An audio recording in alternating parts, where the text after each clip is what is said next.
Cool, you're live. We're live. Freaking live. Hi. Neil is coming, guys. Neil will be coming soon. We're gonna have a better mic for you this time. I guess if we talk this way, then it'll probably be ideal, right? Yeah. Well, it's coming out of the webcam this time, so Yeah. hopefully. Yeah. So it'll sound better. It's closer anyway.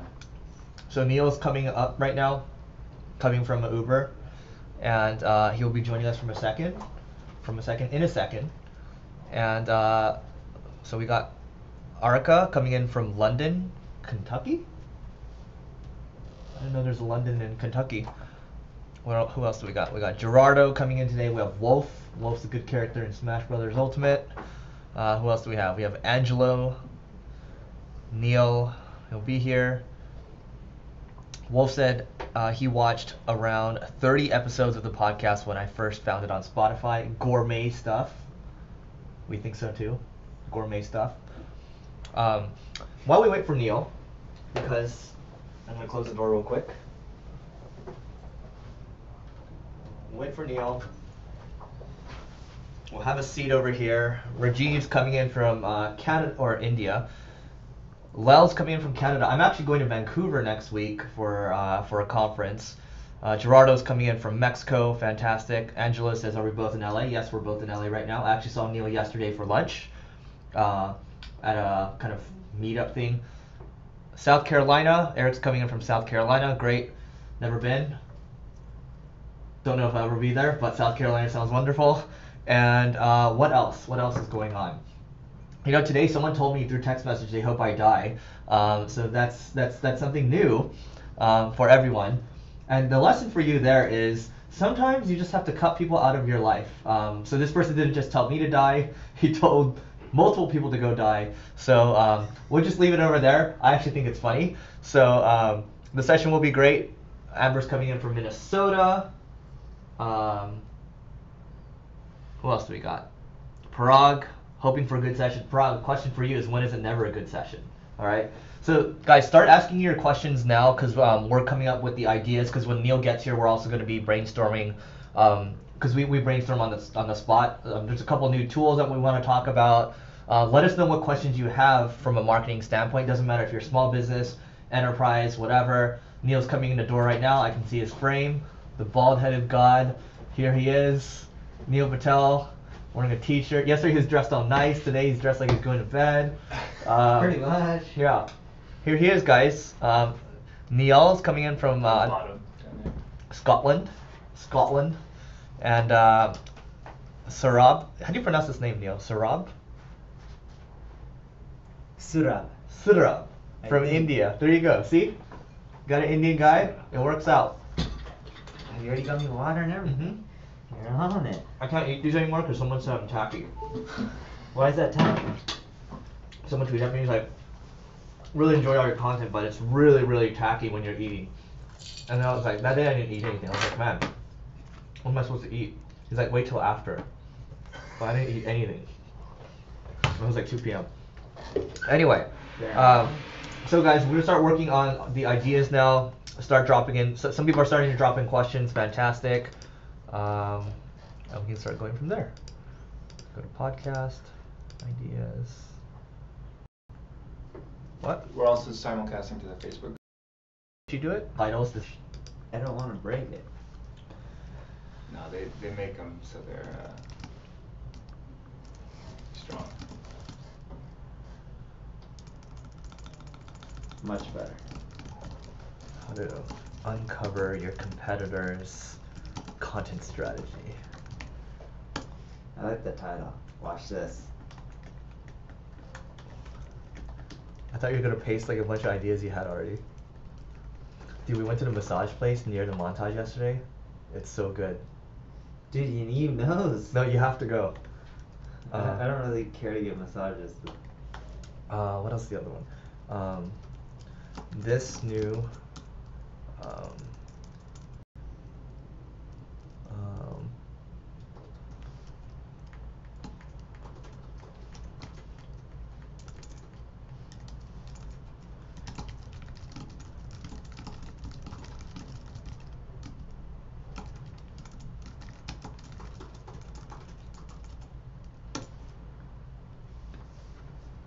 What else we got?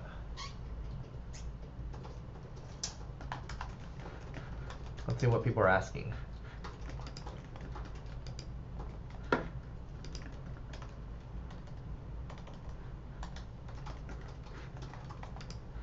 Hey, what the? Where's my comment box? Oh, it's over here. Let me pop this out.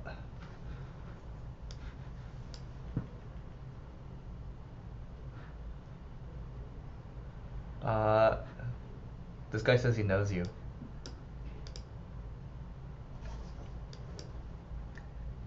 People are saying we're lagging right now.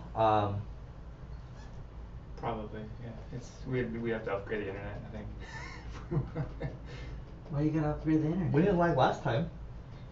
People didn't bitch about it the 3 times before.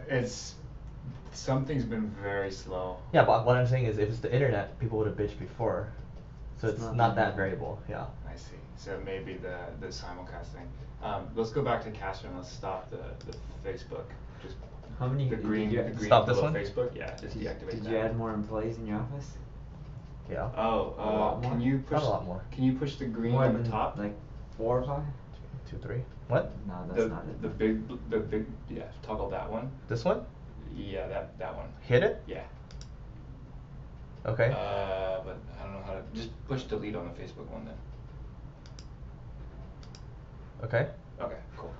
Alright guys, hopefully that fixes it. Hopefully it doesn't lag as hard for you anymore. It might have just like. Neo is a guru guy. You're a guru. I don't know if I'm a guru. If you have too many people on your Wi-Fi, even if your internet's fast, it'll kick people off. Yeah, but we had this last time though. Yeah, no. Yeah. If you didn't add like 20 people, you're Yeah, good. You yeah, know what I mean? Yeah. Manav says, I like the maroon shirt, Eric. Looks good on me. Why, thank you. Technically, it's a gray shirt, maroon jacket. Nice shirt. Show him your shirt. Neil's gonna be wearing this too, so he doesn't wear it. He's not a walking advertisement for milk. Rachel says I got stuck on the massage story. Replayed 10 times. Angela says, Neil, do you still come to San Diego? Yes, he does, because he has an office there. All right. So we get started? Yeah, let's go. Neil, are you ready? Yeah. All right, let me grab the iPad. Also, this is a side recommendation for the live people only. Also for Neil. This is from our mutual friend who also loves massages. This is the iPad Pro. And we were talking about it yesterday about how it's way better to work on this than it is to work on a laptop. Do you know why? No. It's actually really smart. So Yaniv, our friend, he only does emails and he only does iMessage. And so that means he cannot do other stuff. He cannot get distracted by doing other stuff. So literally with 1,000 employees at his company, he just tells people to do things, right? So the other guy that was sitting with us at the end of the table, Eric Rivera, was like, I'm going to do the same thing because I'm trying to get in the weeds and trying to do too many things. We shouldn't be doing so many of these other things. So when you're on a laptop, you start to do other things because you know you can do things better than other people. So it stops you from doing those things and you keep delegating more. So you go to the iPad Pro. So no more computer for you. Does it have a keyboard on there? It does. And the battery life, I was working on it for 5 hours on a plane. And when I got off the plane, I had 70% left. And I was watching videos too. Wow. Yeah. Yeah. Well, like maybe I should try this thing out. Yeah, I'll let you try it after. See, I'm gonna convert Neil too. Basically, I hated it first. It's hard to write blog posts though on that. No, you can write fast. Yeah, but then when I have to crop images and stuff like that, it makes it a pain. Have someone else do it. Why are you doing it? Yeah, because I do it while I write. Other people won't be able to do that part. Sounds like a you problem, not a me problem. All right, guys, here we ready. go. All right, we are rolling and 3, 2, 1. Welcome to another episode of Marketing School. I'm Eric Siu. And I'm Neil Patel. And today we are going to talk about the power of no, which is the best sales tactic. Now, that sounds counterintuitive, right? But why in the world why is no a good thing? Well, no's a good thing because the moment someone comes back and they say, hey, can I have a discount? Hey, can I get more for the same price? And they keep asking you for more and more stuff. The moment you say yes with one thing, they know they can walk all over you and ask you for 10 more things. And it's non-stop. And what you'll find is, one, it makes it harder to close a deal because they realize that you'll cave into all of their demands. And two, when you have your agreement finalized, you're probably not going to like it because you'll find that it won't be as profitable as you want. You may even end up losing money because you're doing all these things that are out of scope that you may not specialize in. And it could just end up eating away your profit margins and technically even costs you more money. Yeah, and no, actually, when you tell people no, even though they want your services, it seems like they have the edge. It actually makes them want you more. It's like dating. So when you say no to someone, people are like, what? And then they want you more because it confuses them, right? It's like, I'm going to pay you the money, I'm the client, da-da-da. But when you say no, you show that you have standards, you show that you have a backbone, and it shows that you have a spine as well. We actually just did this recently. Someone from our sales team, congratulations to this person.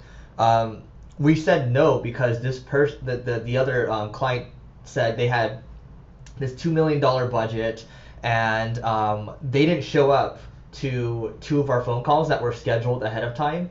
And they started asking for all these other things, and we started to realize, man, this is going to be a nightmare. So setting standards for yourself and saying no to people is actually going to protect you in the long term, because especially if you have a services business or even like a product business, if you start saying yes to everyone, it shows that you are basically you're almost like a commodity, right? But if you focus on helping a subset of people, you can charge more, you're going to make more money, and you're going to make your life more sane because you're not just trying to take on anybody.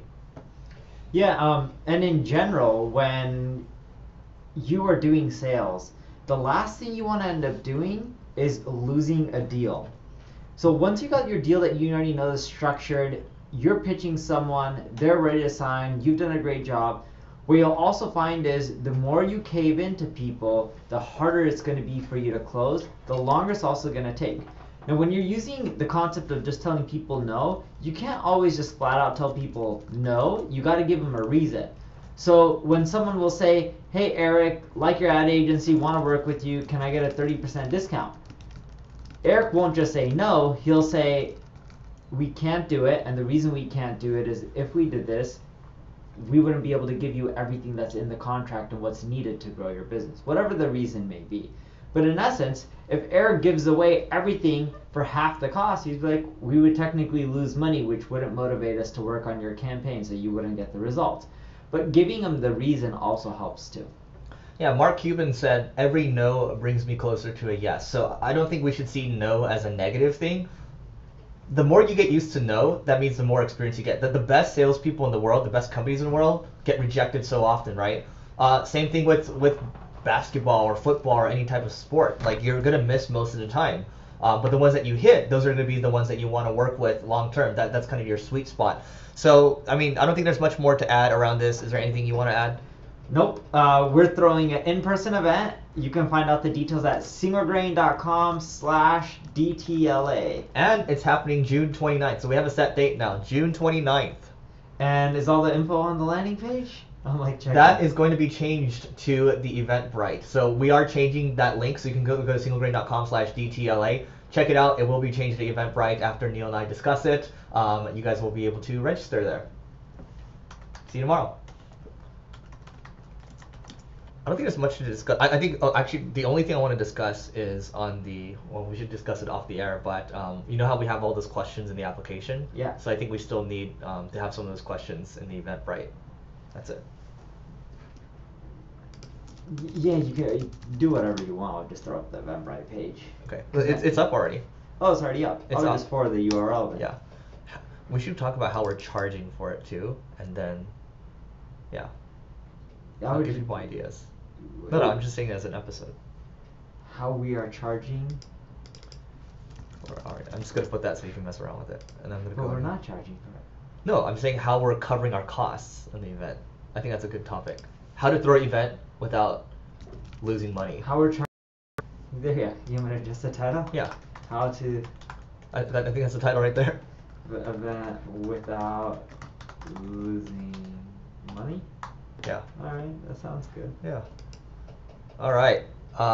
Next one. So let me reset this. So that's what you use every day to get your work done. This. Yeah. When I'm here, I still use this because I need it. It's hard to do like share screen and shit. It just gets really annoying. Yeah.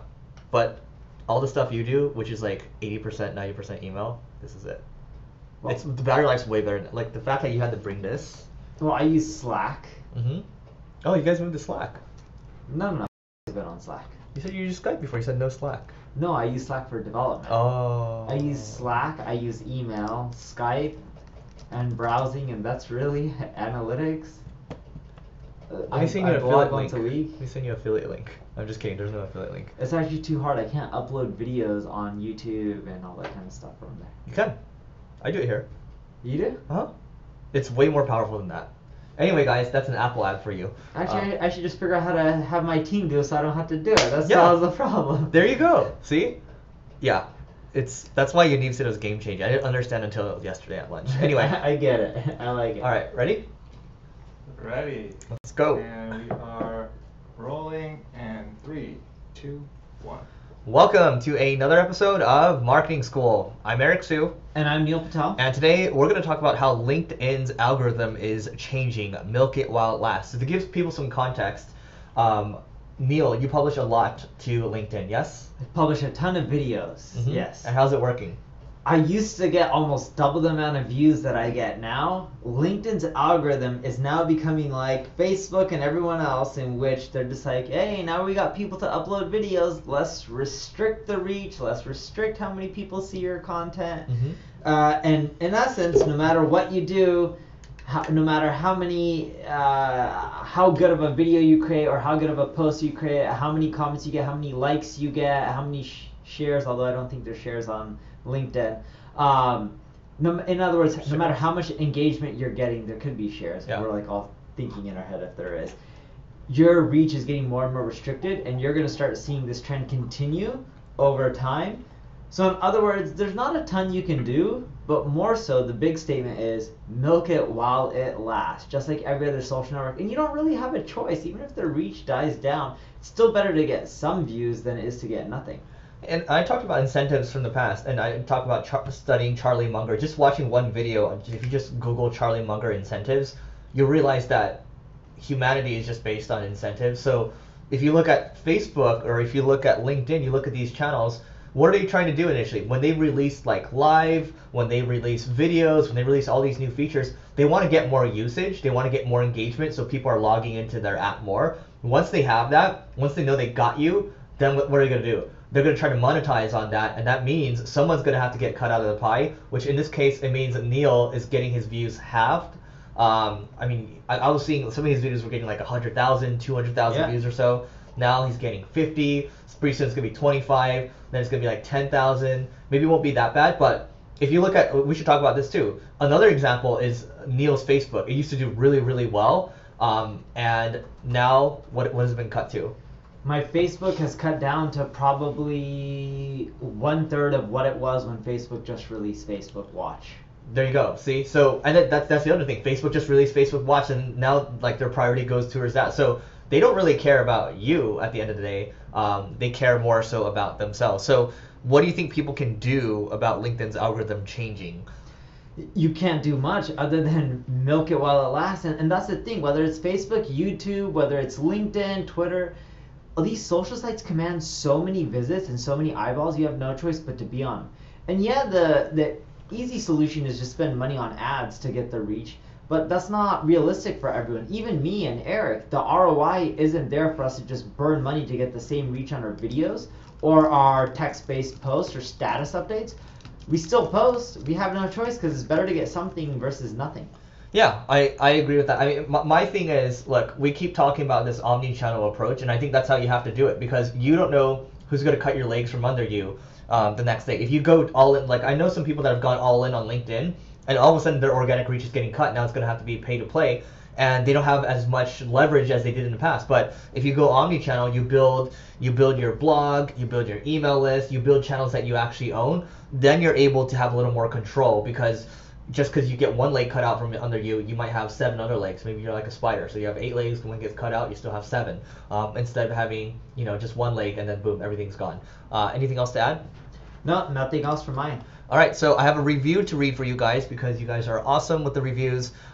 Please rate, review, subscribe if you haven't already. This one says, perfect podcast for an integrated marketer.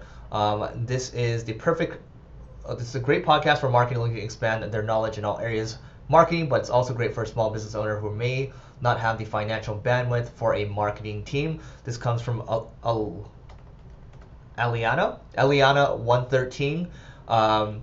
So yeah, keep writing those reviews, rate, review, subscribe, and go to singlegrain.com/DTLA to learn more about our live event. It is a free event happening in downtown LA, June 29th. That is a Saturday. You will learn more details there. Go there, you'll find out, and we will see you tomorrow. Is there an Apple store in downtown LA? No, Glendale. You just go to Beverly Center. Yeah, no, that's not all. Yeah. Oh, you're gonna get it now. Nice. Okay. I need to check iTunes real quick because these are old reviews. Oh, we're in April, huh? So 4. That's 4, right? Is that 4? That's 4. Yeah, that's 4. Something happened with the. Oh, we're back. Hello, guys. The party isn't over, but it's getting harder. Let's see. Woohoo a date now to check availability. Great points. You guys rock. Thank you, Rachel. Yudi says, how should I balance 4 to 5 projects at a time effectively as a single person agency owner?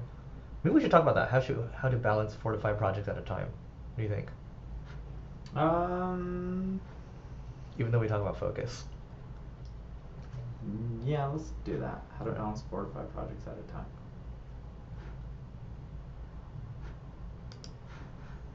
You got it? Or you want me to put it in?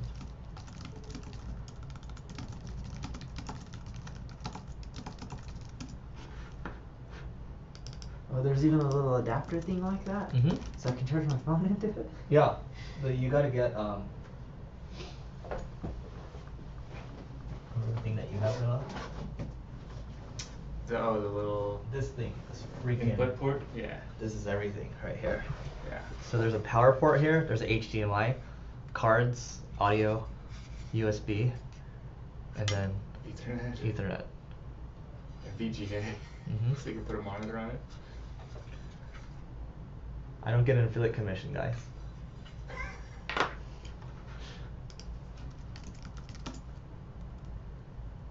Ready? Yeah, we got 36 people in the room, man. 36 people. You guys are beautiful. You guys are awesome. Thank you for joining us.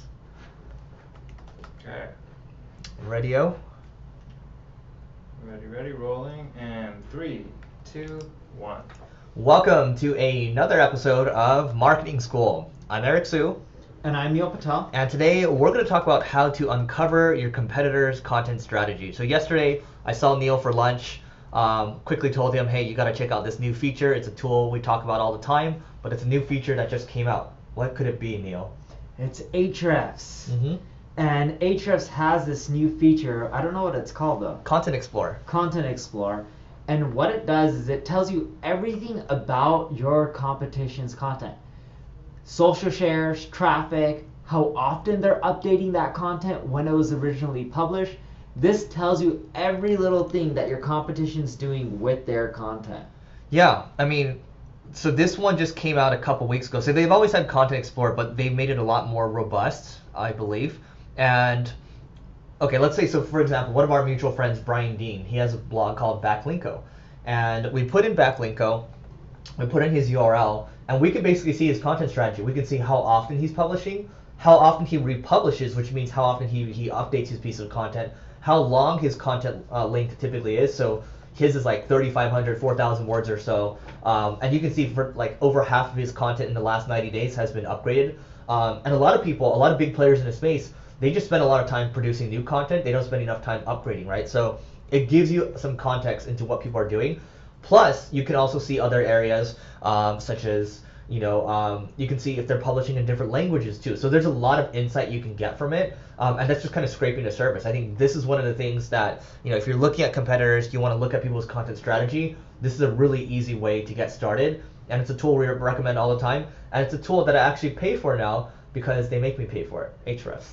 Yeah, and the thing that I like about it is, okay, so Google has an algorithm update, which happens often these days, or you notice a big dip in traffic. and you know that you're doing a similar strategy to your competition, this is great for you to enter in your competition's information in to see if they're doing things like updating their content how frequently versus how frequently are you updating your content. These strategies will help you determine what other players in your space are doing, and their traffic's continually going up when yours is going down or something isn't going the way you want. Yeah, I think it's more powerful than just reading a blog post from Neil or myself or any other marketer or someone that claims that they're doing something without showing, right? Now you have something that actually shows you what to do.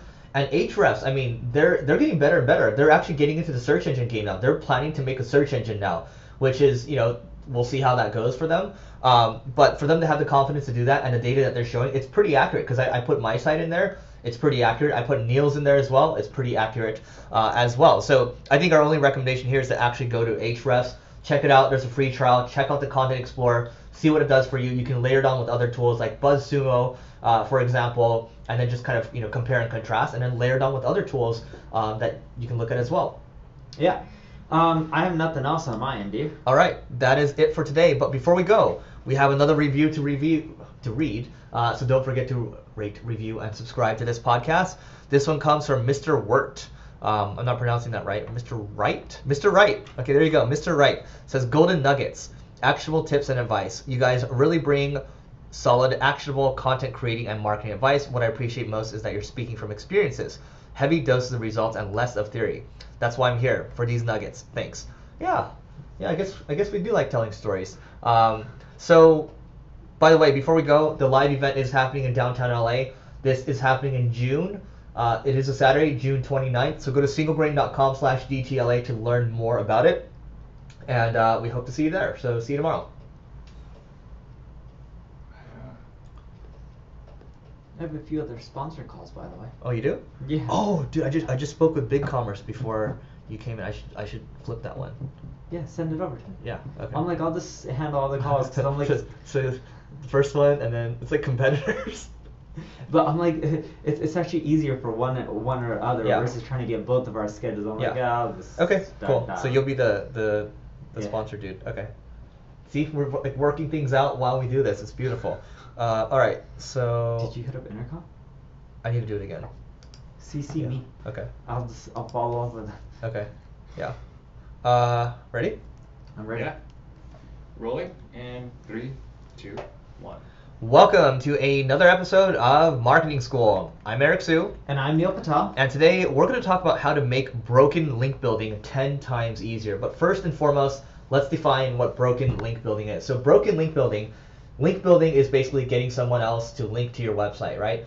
Broken link building, and Neil, feel free to add in here. Broken link building is looking for pages that are basically 404 that are, maybe people are linking to a page that is no longer working. You're looking for those broken pages, those broken links, and you're looking to reach out to someone like Neil. I might say, hey Neil, I noticed that you're linking to a page on SEO. That page is actually broken now. I actually have a better resource on that. Would you please link to it? That's a matter of reaching out to him. It's first finding the broken links, telling him, being helpful at least, and then giving him something to make his life easier. That's how you get a broken link. That makes it easier to build links. Yeah. So how do you make broken link building easier? So in the last episode, we talked about the Ahrefs Content Explorer. The Content Explorer, guess what? They actually used to delete things out of their index. They keep it in their index now. Ahrefs will show you live links, and it will show you broken ones. So I think I went to Neil's site, or maybe I just typed in content marketing as a keyword. I can see, I think I typed in content marketing. So I can see Forbes has a piece on content marketing that has 140 referring domains going to it, and it's now broken. Guess what? That's 140 links right there.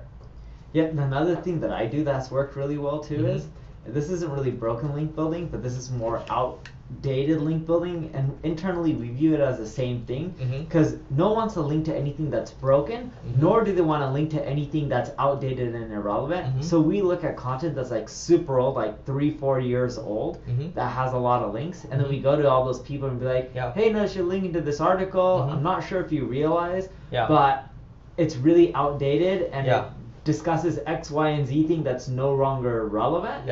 We actually have an updated article that will provide your readers or your visitors a better experience, feel free to switch out the link if you like it. And we I found like that to that. be really effective. Yeah. As long as they're covering stuff that's outdated. So if someone's talking about content marketing and generating shares and it's still decent but it's not great, it doesn't work too well.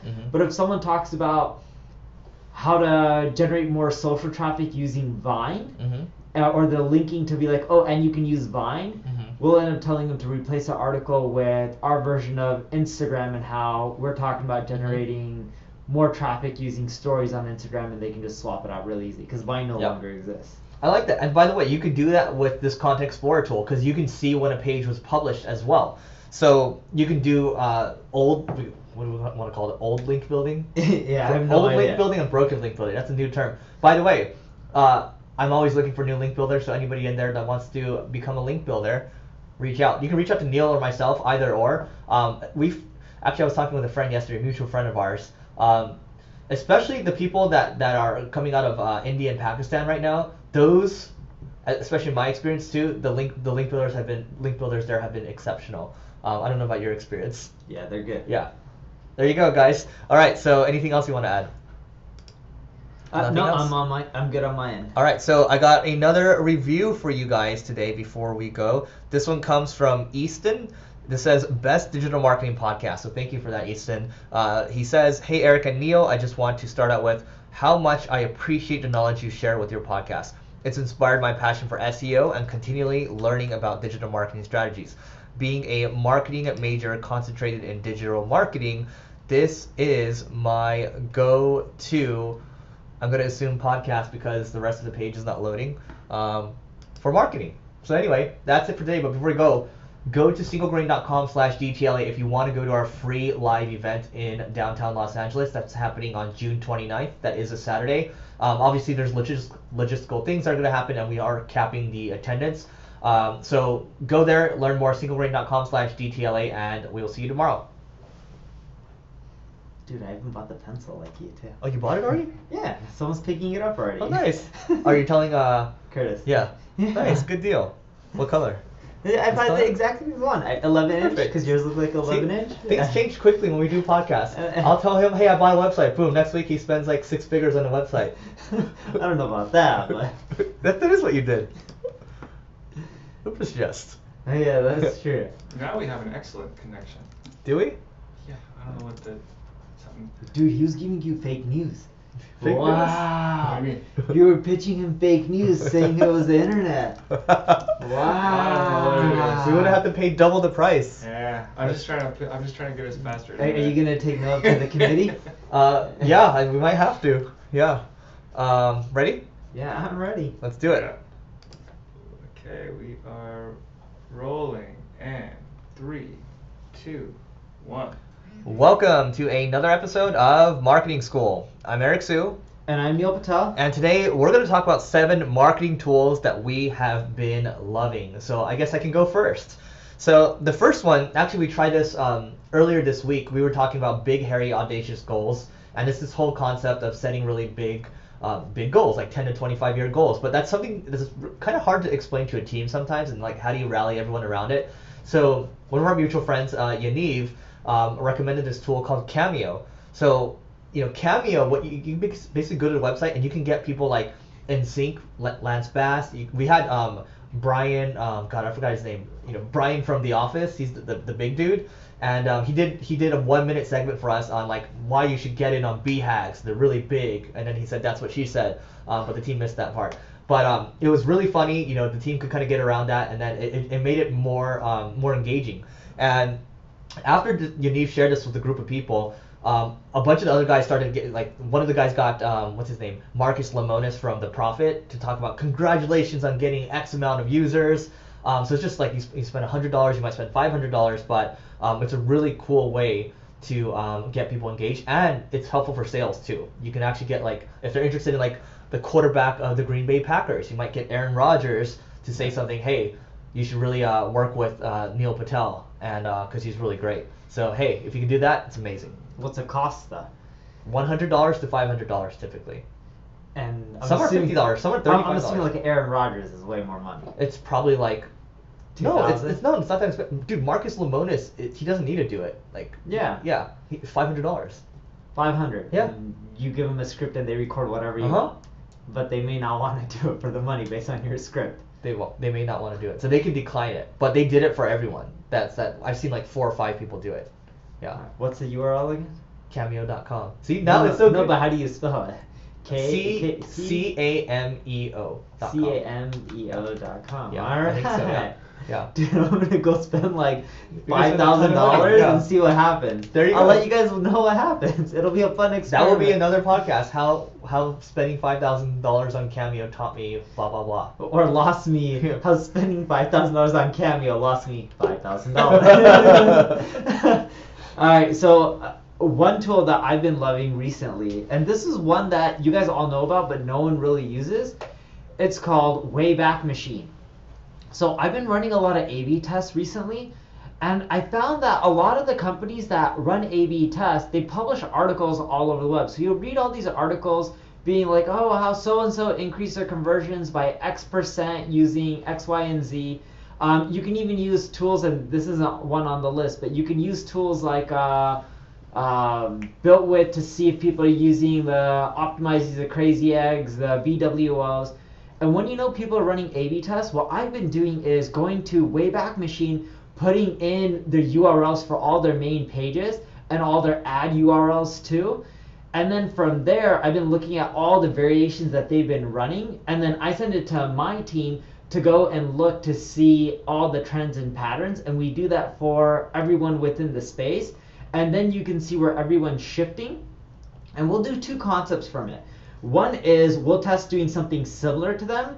The second that we'll do is we'll test something that's drastically different, right? Because on one aspect, you know, if they've continually tested, a lot of times, yes, that'll work. But at the same time, if everyone's doing the same thing, typically the conversion rates will start dropping. So when they zig, we'll zag. So when you test both variations, you'll figure out if you can run concepts that'll boost your conversion rates. But the best thing about Wayback is you'll see all variations of that URL over time. Yep.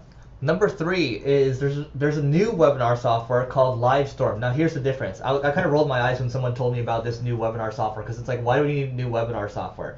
Because we use Zoom. And this person said, Zoom is like a 3 out of 10. This one is like an 8 out of 10. And it would be a 9 out of 10 if they implemented whatever features I wanted, right?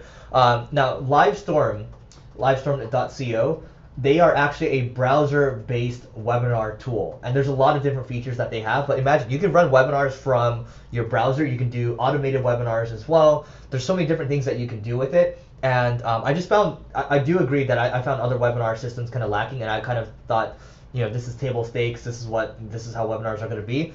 But yeah, I mean, people have been clamoring for, you know, kind of something that's more stable, and a lot of people, you know, people in the tech space have been starting to use it, and it was actually rated number 1 on Product Hunt for a period of time. Yeah, another tool that I loved, and I've been using it recently, it's Kajabi. A lot of you guys know about it. It's a membership site, but what I love about it is when you're doing marketing and you have things like upsells and downsells and courses that you're selling, sure, you can use Kajabi for that, and it works out great because they have all those things that integrates with Stripe. But what I've been using Kajabi for is actually something quite a bit different. So I started releasing free content that's locked by an email gate. So I'll make people register. I'm getting more users that I can use for lead generation for my ad agency, and then all this premium content fits into Kajabi. And Kajabi doesn't require you to charge people for them to log in and become a member. They have both free and paid plans for your own users. So Kajabi itself costs money, but I'm talking about when someone signs up, you can have people go and just browse free premium content that requires a registration, that gets you a name, email, phone number, whatever lead stuff you want to collect. And you can even have a portion of the content that costs money. So you can pick what content you want to make for free, what content you want to charge for. But I've been using it to just get people in there for free content, not charging for anything, and then locking stuff up, so that helps me generate more leads. Number 5, formidable forums. So this is also from our mutual friend Syed. He also has a tool called WP Forums. So I guess he loves forums. But formidable forums, if you think about those of you that are in America, at least, when you go to a site, kellysbluebook.com, to kind of check car prices, I think it's kbb.com, you can see when you select like Lexus, for example, then there's like another drop down, and there's another drop down after. Formidable Forms lets you do some pretty ninja stuff with your forms, versus the other tools out there that don't let you be as flexible. So if you want to do some ninja stuff with forms, Formidable Forms. Yeah. Number 6, we talked about this in the past few podcast episodes, more so a feature than a tool. It's within a tool technically. It's called Content Explorer. It's by Ahrefs. I use this to figure out when all my competitors are updating their content, how frequently. I also use it for my own internal purposes, because at this point I have way too many blog posts for me to sit down full time and update every single one, because I have thousands. I think we're at something like 5,000 or 6,000 blog posts between all my languages, and I have full-time people who go in and just update content. Content Explorer helps me keep track if my guys are actually doing it versus them reporting saying, hey, here are all the URLs that we updated. Well, like with thousands of blog posts, it's really hard for me to go through and be like, did you really update it? It's a simple way for me to keep track, to really figure out what they're doing, if they're doing a good job, and if the traffic's going up on the pages that they're updating. That's a really good point. Before, I really had no way of keeping track of what was upgraded. People might say, hey, this was upgraded, but now, like, here's a crazy thing. When I look at Neil's site on Content Explorer, I could see there's a period of time where it's like huge influx of blog posts. I'm just like, whoa. And then there's like maybe like one little like upgrade. And then it's like, now he's like going to be all over. I guarantee you it's going to change now. It's probably going to be like 20-25%. Upgrades? Yeah. We do more than that. We update on average 60 to 70 posts a month. It will show. And I only write one blog post a week, right? Mm-hmm. So I'm writing 4 blog posts a month. Well, you have way more backlog. Correct. Yeah. Yeah, because it takes me forever. And then I have to have people in every single language as well, which takes forever. Yeah. Well, there you have it. Number 7, by the way. Not there you have it. Here's number 7. So number 7 is Chartable. We talked about this in the past, but Chartable is really, it's an extension of podcast analytics. Sure, you can do Apple Podcast Analytics. It'll show you retention, things like that. But this will show you how you're trending in terms of charts, how many in terms of like if you're on Stitcher, Google Play, Apple Podcasts. And then we read our reviews from this too. So Chartable, if you want to track your podcast analytics, that's another good thing to have in your tool belt. So that is it for today. But guys, I'm going to read another review. So don't forget to rate, review, subscribe, whatever platform you are on. This one comes from Alex Palasi. And it says extremely valuable, 5 stars. It says thanks for the consistent knowledge. Thanks for the very short and to the point review on that, Alex. And guys, the live event is happening June 29th. That is a Saturday in Los Angeles, downtown LA. Guys, spots are limited, so make sure that you register. And then we hope to see you there, singlegrain.com/DTLA, and we'll see you tomorrow. Great. Oh yeah, you got a new CEO. She's not here right now. She didn't start yet? No, she started Monday. Oh. Oh, she doesn't go to the office every day? She's here Monday, Tuesday. Yeah. That's it? Uh-huh. But we're only in the office 3 days a week. Oh, you guys aren't even in the office 5 days? Some of us are in the office 5 days. Like, how often do you come? I'm usually 4 to 5. Yeah. Really? Yeah. I like having one day, like I'll go and like work from a nice hotel. And Yeah. just, boom. Yeah. Get some work done, but. Yeah. We're 7 to 5 o'clock. 7 to 5 o'clock, 5 days a week. 7 to 4, but a lot of people 5 stay days a week. after. Okay, so then your people say 7 to 4, and then they might stay to like 7. Some people do. Some people leave early, but we have things like unlimited PTO and stuff. Yeah. And, you know, if someone wants to work from home and they're doing the Ooh, we job. should talk about unlimited PTO. You guys, do you have unlimited PTO? No, because they feel like it would be, and it. Yeah, we could talk about it later. It's like cheating. Why? Because, well, it's good for the business owner because you don't need to pay for the PTO. But whenever someone has like unlimited PTO, people will be watching them, and if you abuse it, they'll be like, "Oh, you're taking too much PTO." We find that they only take on average extra week off instead of 2, so 3. The feedback we've gotten, and other people working at different companies, is they don't like unlimited PTO because it's more advantageous to the business owner, which it is. No, it's not. It's the other way. It's a win-win. You're talking about advantageous because they don't have to. We still pay our people if they're on PTO. If they're on PTO. Yeah. So if you take 2 weeks off, you still get paid. There's no PTO. If they get sacked, for example. Correct. You owe nothing. Yeah. But we find that people take more time off. I don't get me wrong, I would prefer unlimited PTO. It's just the feedback we've gotten from surveying, they don't want it. We found the opposite results. Yeah. People love it. Don't know. It's yeah. By the way, that's a good debate, guys. Yeah, Would you 'cause want unlimited PTO or not? Because in theory, for us, it costs us more because everyone Mhm. takes their vacation, Mhm. and on top, they're taking more. Well, the idea too is if you're hiring the right people, they won't abuse it, too. Yeah, and they Yeah. get the work done. We don't care if people work from home, just like what you do. Your flex days are another great example of I'm unlimited super PTO. flexible. Yeah. Anyway, let us know what you think in the comments on that. We can debate on it. Next one. Ready? Yeah. All right. We are rolling in 3, 2, 1. Welcome to another episode of Marketing School. I'm Eric Siu, And I'm Neil Patel. and today we're going to talk about how to throw an event without losing money. So we should start with some context first. We are doing a live event, Marketing School Live, in downtown Los Angeles, June 29th, that's a Saturday, of 2019. And we're excited for it. Look, but here's the thing. With an event that we're throwing, so there's going to be great speakers, they're coming in, we have to get the venue too, we have to worry about food for people. How in the world can we cover costs if we're not charging people, right? But there are creative ways to do it, and we're just going to give you a couple to get some ideas going for you, and maybe you can think of your own creative ways if you want to do a live event. But maybe we should talk about why we even want to do a live event in the first place. Well, we want to do a live event to connect with everyone who listens to Marketing School. And you can also do a live event just to connect with potential customers, your current customers, other people within the industry. And with our event, yes, we're educating, we're teaching more people about marketing, but Eric and I also learn as well. We're bringing in speakers. Some of these speakers will talk about stuff that we've never heard about before. We're also learning from the attendees.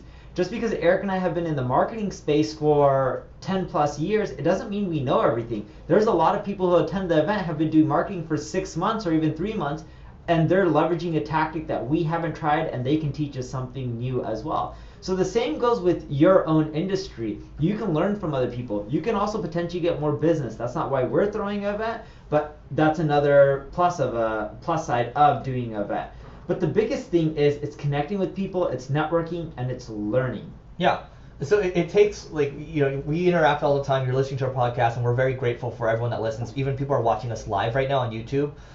So that's the thing. Like, you guys are listening to us. How do we take it to the next level? Because we're human beings. Humans like connection, right? Some like connection more than the others. So we're doing this. We're taking it to the next level. We've built this community over we're coming up on 3 years now. Time really flies. And so how are we planning to do this live event without losing money? So I'll give you an example first. And this came from one of our friends that said, hey, if you guys want to cover your costs, instead of paying out of pocket for everything, well, why don't you guys have some sponsors for the event? And the people that we're having at this conference, it's people like you that listen, people that want to learn about marketing, people that are in business, that are very savvy, that are very smart. Guess what? These sponsors, they have products, they have solutions, they might have services that can help you reach your goals. So why would they not want to get in front of you? Because the attention is very valuable. Yeah, and then the other thing that you can end up doing is, and we're doing this as well, you can end up doing like a VIP dinner, a VIP event that's after or before. We're not doing necessarily a VIP event before or after, but we are end up doing a dinner, and you can end up charging people to attend for the dinner. It'll be a much smaller group.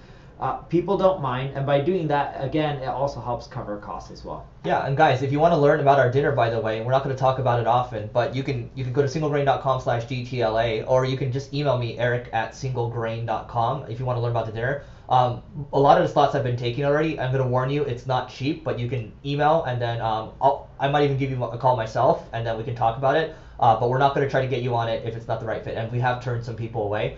But again, the dinner helps. The sponsors help as well. That way, Neil and I aren't taking a heavy hit to our piggy banks. Yeah, and those are the main two ways that I found.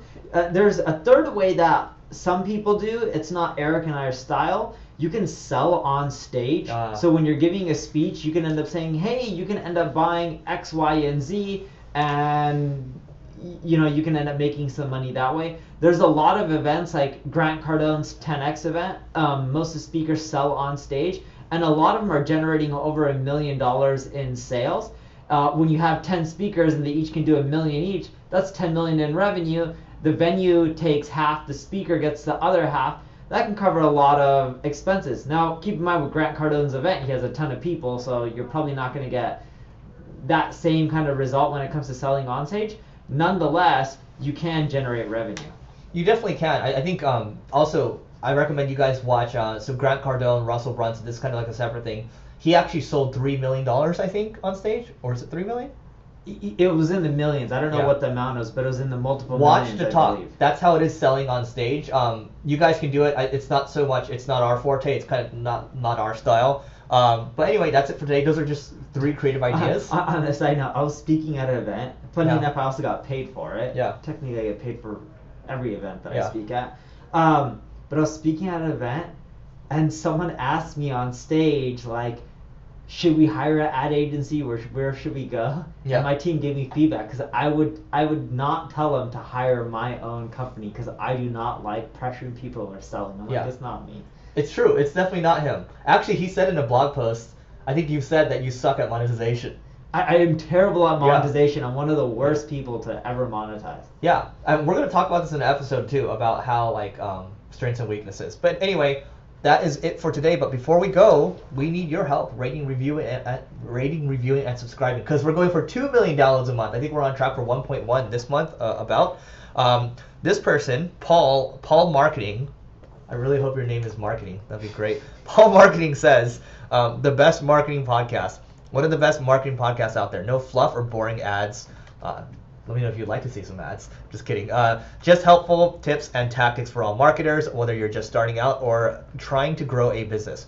Paul Banks, Content and Marketing Manager at Daily Motion. Oh, okay, Daily Motion London. All right, feel free to follow me on Twitter. Of course, we're going to call you out here at Paul James Banks. Paul, I'm disappointed your last name is not Marketing, but Banks works as well. Bank is a good thing in all languages. Anyway, our live event, singlegrain.com/DTLA, June 29th, 2019. That's a Saturday. That's when it's happening. Go to singlegrain.com/DTLA to learn more, and we'll see you tomorrow. Great. All good there. Oh, okay. Stream's still good. We had a big chunk where we lost a bunch of people. We did? Damn it. I don't know how. Or just maybe the data is not showing up. But. Hello, Power Hub. Accept love from Bharat. The Bharat? Hey, everyone. PTO is extra to the standard 2 weeks. No, PTO is just, or when you do unlimited PTO, there is no 2 weeks. You can take off 1 day, 2 weeks, 1 month. You typically have to get approval, but it's pretty much unlimited paid time off, which means you're getting paid, and if you're gone for a month, you can still get paid your full salary. What about this one? How long does it take to usually rank in Google? Should we add that one? Yeah, that's a good one. Guys, you guys are giving us some really good ideas that we're actually adding in. I think it's the first time during the live that we're actually adding ideas in live, and it actually helps us quite a bit. Here's one. Is Pinterest a good platform to advertise at? Oh, yeah. Yeah. There you go. Hey, that's 4 today. You guys are on fire. I already added the last. What is it again?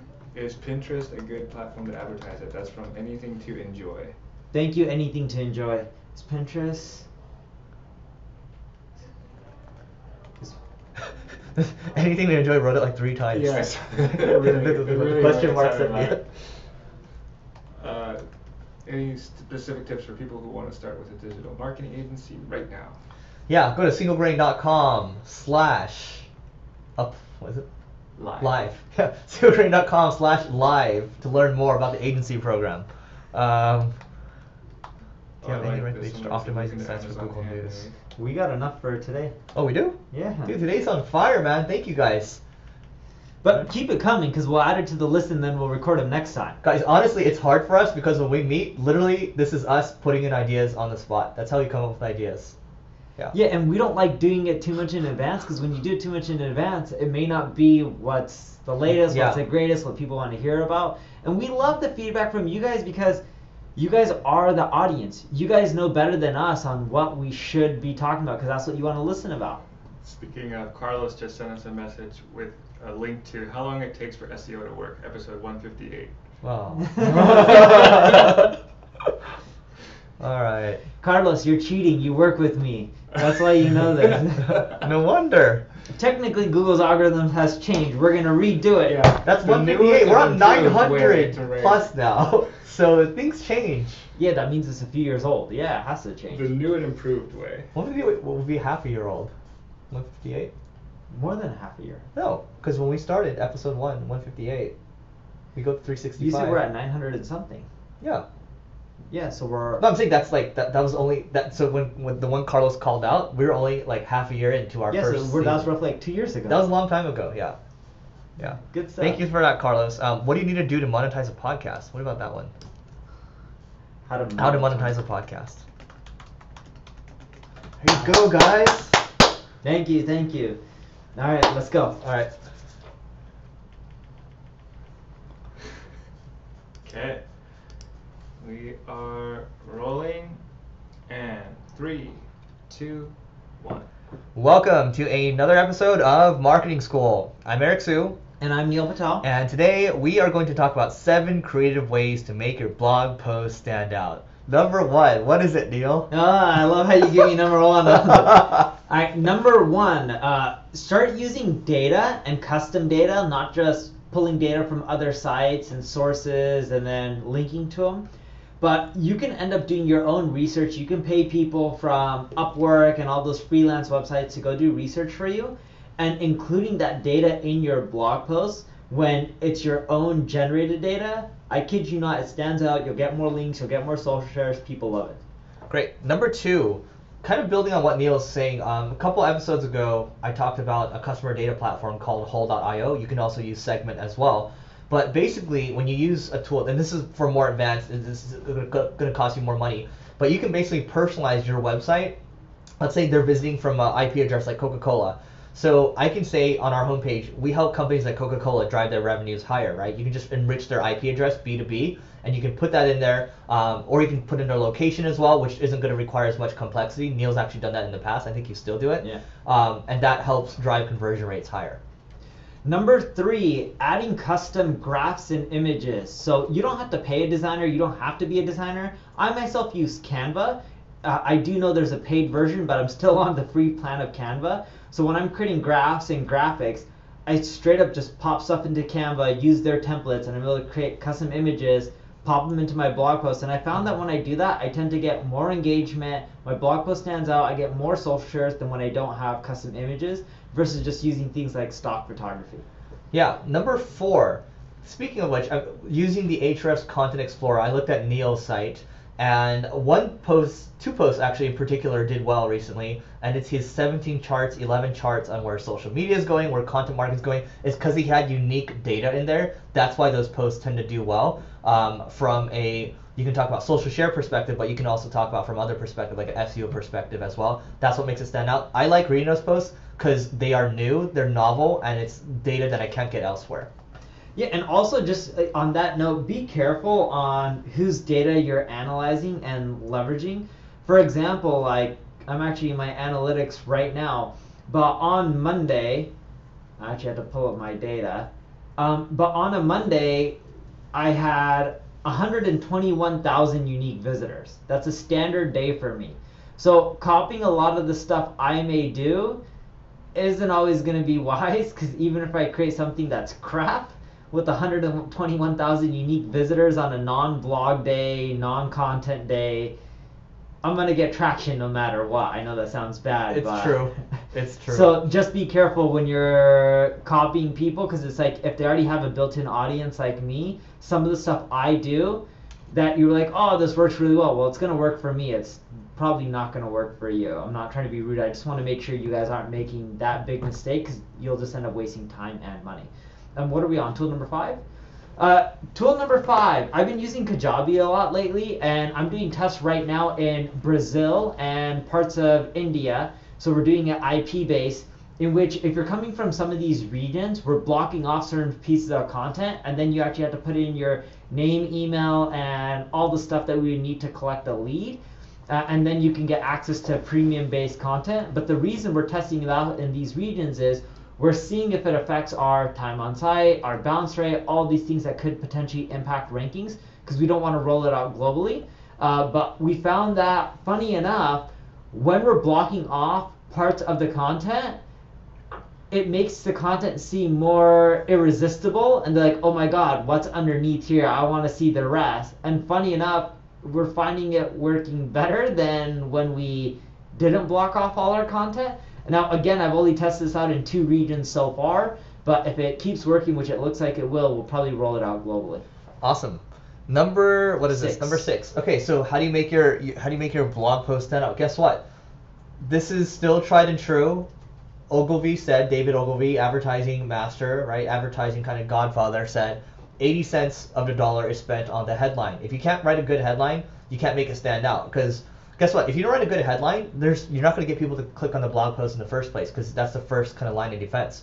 So what can you do to write a better headline? We've talked about this in the past.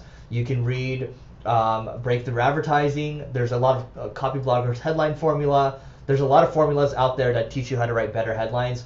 Go write a better headline. That's going to help you with your blog posts. And number 7, last but not least, infographics are back in. They're popular. Not too many people are creating it, but that's why they're back in. Years and years ago, like 6-7 years ago, everyone was creating infographics. It made them less popular because they weren't as novel, but now people aren't creating them and they're getting lazy again. So what we've been running tests, and we found that if you start creating infographics again, they do much better than they used to do, the fact that no one's really creating them. Guys, that's actually a trend too, and we've talked about, there's an episode I think was titled around this, what's old will become new again in marketing, because people say, don't do direct mail anymore, infographics are dead, and we say these things sometimes too, and then we'll find that sometimes a year or 2 later, we'll backtrack and we'll say, hey, it's back in again, because marketing changes so quickly, right? Exactly. All right. So that's it. We're doing an event on June 29th in downtown LA. Go to singlegrain.com/DTLA. Fill out the details so you can attend. We look forward to seeing you there. And see you tomorrow. I'll save one of these reviews for later. What are those on? Chartable. Those are Oh, they're pulling from iTunes. Yeah. So the next one would be Josh. Yeah, we're actually getting more reviews. It's going up. No, what you're also probably noticing is they're pulling from all regions or just United States? Well, Great Britain, U.S. Most of them are U.S. though. U.S. Yeah, so iTunes, because we're in the U.S., let's say someone from India leaves a review, we don't see it. No, I hear you. But last time I was using this too. The frequency is increasing. Oh, cool. That's awesome. Was that great show? Hate the intro. Somebody said? Great show. Yeah, because someone keeps saying how guile is like a bad word. Oh, right. Yeah. But when we're ready to pay for a new intro. Yeah, no time soon. This is me being cheap. This is us being cheap. Ready? Yeah. We are rolling. And 3, 2, 1. Welcome to another episode of Marketing School. I'm Eric Siu. And I'm Neil Patel. And today we're going to talk about how to uncover your competitor's SEO strategy. So what are some tools that can be used? You can end up using tools like Ahrefs, SEMrush. There's a lot of free tools out there. BuzzSumo. Yeah. That just end up telling you overall what your competitors are doing and what's changing. And more so, what you want to look at these tools for is, it's not about looking at, oh, my competitors are getting X traffic and I'm only getting Y. It's about where are they getting the traffic, right? Like we talked about this in so many episodes. You can use Ahrefs Content Explorer to see what blog posts your competitors continually updating. If they're continually updating a blog post, there's a reason. Either it drives a lot of sales, it drives a lot of traffic. By knowing that, you now have an idea of where you should be focusing on. If you also look at Ahrefs and SEMrush, they also tell you the traffic value of the pages that are ranking. And it's typically based off of pay-per-click data. If a page not only gets a lot of traffic, but more so the traffic's worth a lot of money, it shows you that those are pages that are probably worth you copying and putting your own spin on. You can't do them word for word, but if you put in your own spin, use a skyscraper technique, you can do much better. When you're doing SEO, it's not just about, hey, I'm going to start from scratch, I'm going to go out there and rank for all these terms. It's more so trying to figure out, what is my competition doing, where are they getting the results, and how do I start there? Yeah, I like looking at so in Ahrefs, you can basically go to the organic search or organic research section, and you can see how quickly their organic keywords are growing. That's organic keyword growth. And if it's actually going up and to the right, that means they're doing something right from an SEO perspective. I also like looking at their top pages as well. SEMrush also has this data too. That's going to give you some insight into how they're going about what type of keywords they're targeting, what is their strategy overall, because SEO and content kind of go hand in hand. I'll give you an example. There's an applicant tracking system out there. They are heavily targeting job description type of keywords. Those get a ton of volume. And so what can you do there? Well, guess what? If you have an applicant tracking system, that's one thing you can do. You have now uncovered what they do from an SEO perspective. And guess what? The other thing these tools will show you is like how competitive those keywords are now, how competitive those pages are. You can see the top 10 for those pages too, to kind of understand, if you want to dip your toes in the water, and if it's really red, it's a red ocean, it's really competitive, maybe you should stay away from it. So it's going to teach you how to maneuver, and it's going to save you a lot of time, and it's going to save you a lot of resources and also money at the end of the day from going down this path by just saying, oh, I got this gut feeling, I'm going to try it. Yeah, everything needs to be based off the data. You can also start using things like Google Search Console or Webmaster Tools. What do they call it? Is it Webmaster Search Tools? Console. Search Console. I always get them mixed up. So I still call it Webmaster Tools because back in the day that's what it was called. But when you look at Search Console, Google has this new discovery report. Some of you guys have seen it, some of you may have not. When you publish content, it shows you ones that get that spike in impressions and clicks, and it even shows you when they die back down. Those are pages that they tried ranking that they're not really ranking much anymore. And what I love the discovery feature about is when I got that spike and I knew I was getting traffic, I'm like, oh, this page has a potential to get traffic. And then I go in there and I tweak and I optimize that page. What a lot of people like doing with Search Console is they go and say, hey, here are my posts that already get traffic, let me focus on and get more traffic. But what about your pages that get no traffic and had the chance, but Google didn't like something? Why not just go into those pages and fix them and get some traffic from them versus nothing? Yeah, going back to Ahrefs again, or same thing for SEMrush. You can look at their link profile and then look at where they're getting their links from. Are they dirty links? Do they look like they're gray hat, black hat? You can also see their link velocity as well, how it's going over time.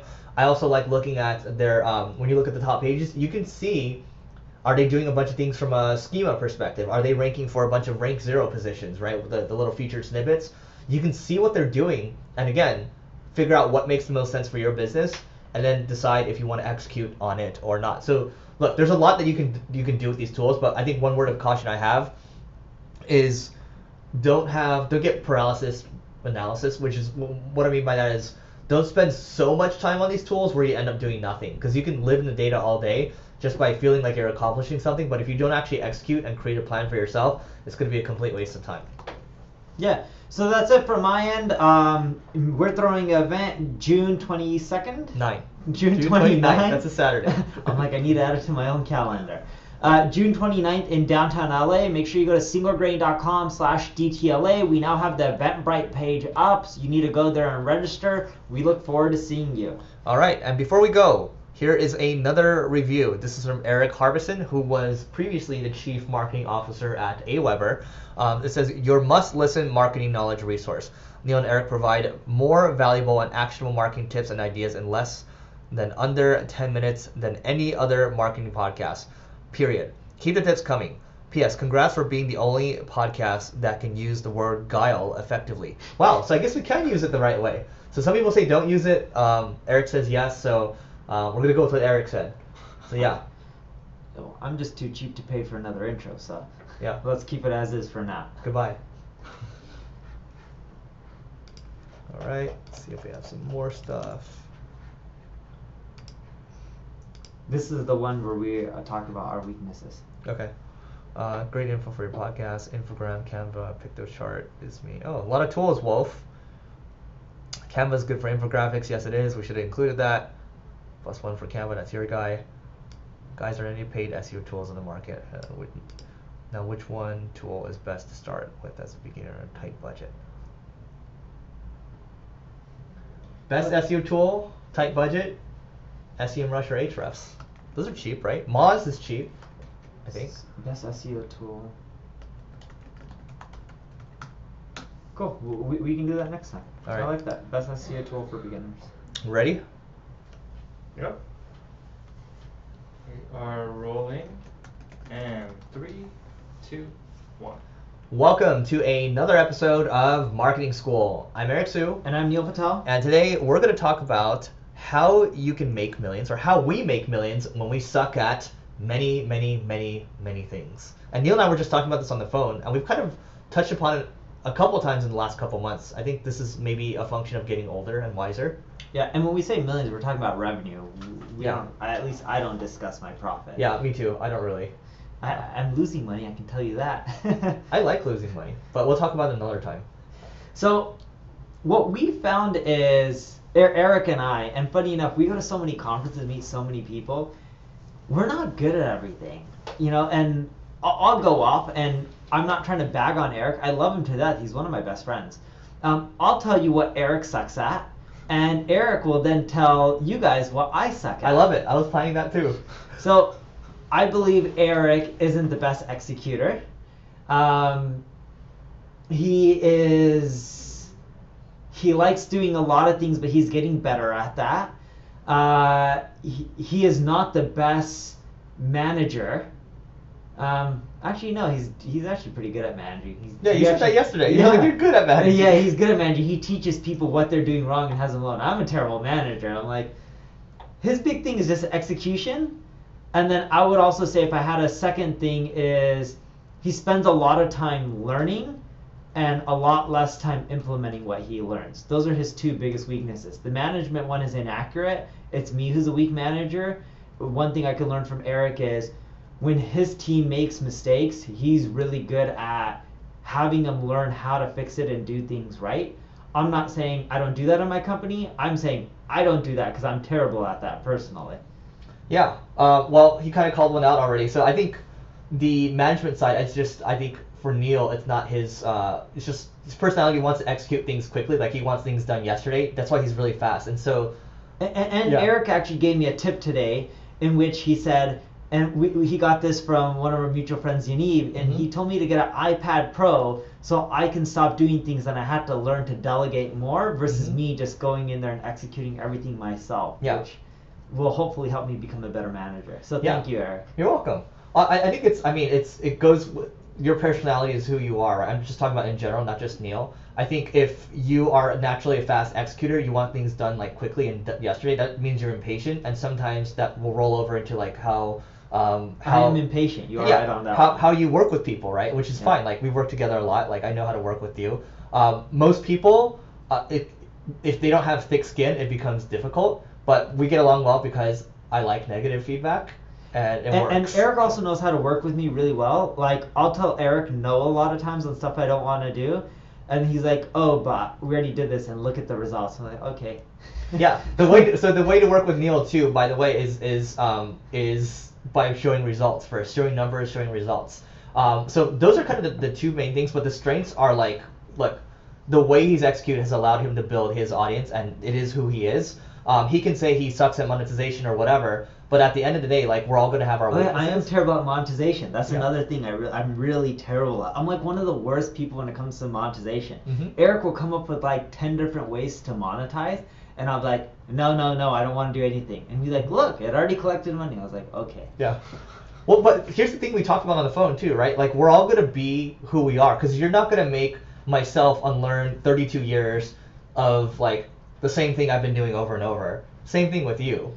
Yeah, and I'm really stuck in my ways. But the reason we've done all right, and we can of course do better, and we can always improve, and Eric and I both do try to improve, and we realize our shortcomings, and when people tell us, we don't get offended. Like, if you say, Neil, you suck at this, I'm always like, tell me more. How can I get better? And Eric and I both have that mentality.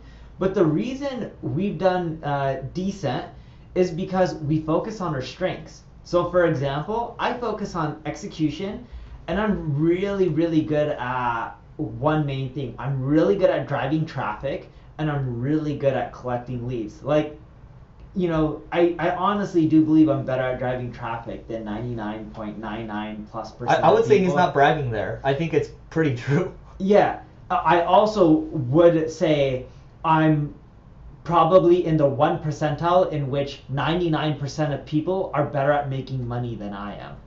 I'm just really good at one thing, which is driving traffic and collecting leads. and even making online sales if I was doing something that's self-service. But I hire people who are better than me at everything else, and I'm not arrogant, or sometimes I may be, but I try not to be. I'm willing to relinquish control to people who are better than me, or I believe that could be better than me. So for example, Eric and I don't know if people know this, but I'll say on my end, I'm not the CEO of my company or any of them. I don't think I'm qualified to. I don't think I'm the best. I think I suck at most things. So I know my place and I stick with, my little corner, and I'll give people advice and guidance, but I try not to step outside that, because I'm not going to tell someone how to manage people or grow a team when I suck at that myself. And that's, by the way, that's changed over the years, because I've known Neil for a long time, and now, again, I think this is a function of us getting older and wiser. It's better to actually let someone control something where they actually have a better understanding, because ultimately Neil doesn't know what he doesn't know. I don't know what I don't know. And somebody has actually done, this software business or this agency business before, so why not just have them run it instead, right? That's right. Yeah.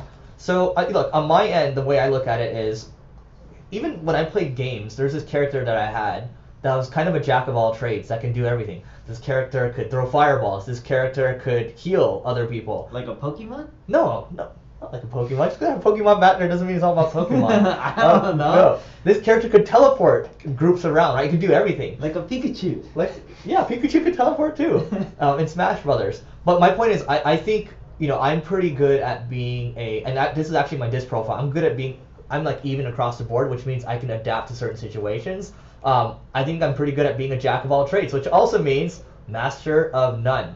And, right now I'm adapting more so to thinking about, okay, how can we continue to upgrade and bring in great people to help execute. Yeah, you just brought in an amazing leader for your agency, right? Yeah. So he brought in someone who had experience growing and running ad agencies. Mm-hmm. But Eric got it right. From all the time I've known him, he is really strong at continually learning, and he thrives for that. He wants to know everything out there under every single topic.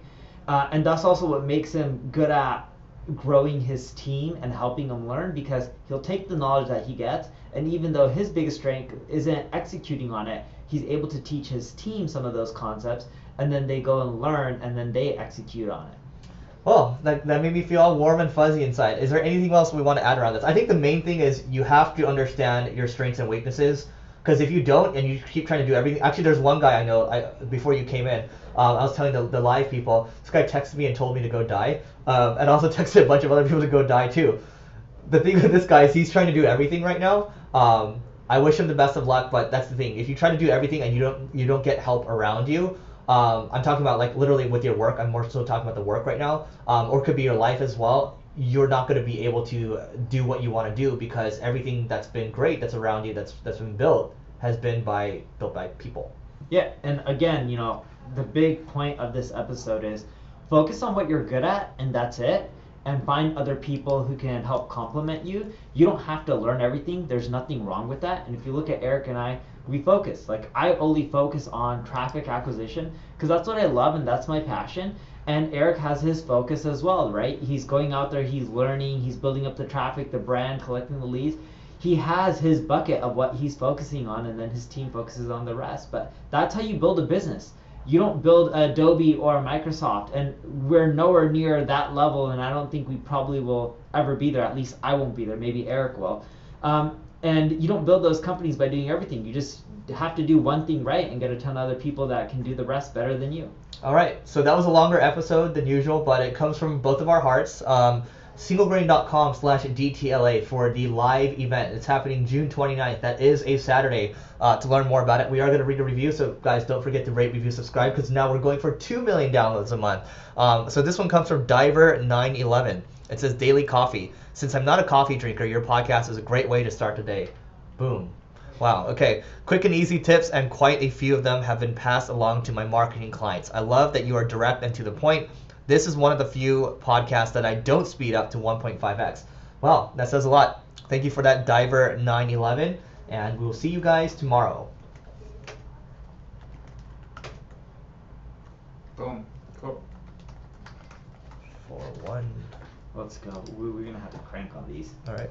My bad. I've been dragging them out. Yeah, we had too full length. Yeah, that would have been another 2 episodes, and we would have had only 4 left. Let's do it. All right, let's Okay. go. We are rolling. 3, 2, 1.